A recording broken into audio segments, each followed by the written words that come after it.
एराब हमारा कौन कौन सा हुआ था पहले, बताइए, आप लोग को याद है कुछ? हाँ, पहले शुरू से देखिए, अलिफ, मद और जेर और पेश, 4 हो गए थे। अब हम लोग क्या करेंगे आज, जो क्या कहते हैं कि जेर है वो किसके लिए है, कहाँ हम इस्तेमाल करते हैं? छोटी ई के लिए। आज हम लोग करने वाले हैं बड़ी ई के लिए, जिसको पंजाबी में कहते हैं बिहारी की मात्रा, इसके लिए। अब इसका बताइए उर्दू में क्या है?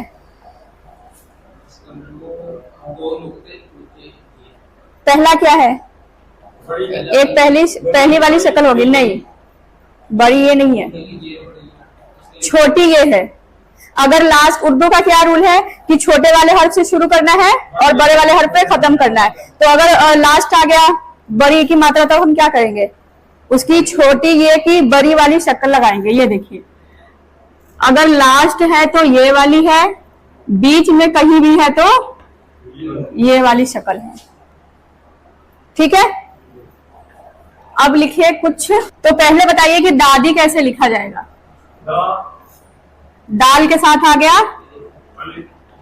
अलिफ, आगे फिर दाल, और बड़ी ये के लिए क्या करेंगे?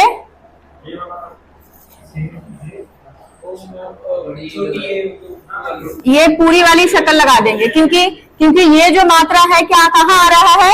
लास्ट में आ रहा है। अगर बीच में आया तो उसकी छोटी शक्ल लगाएंगे, ठीक। तो ये यहाँ पर आ गया लास्ट में।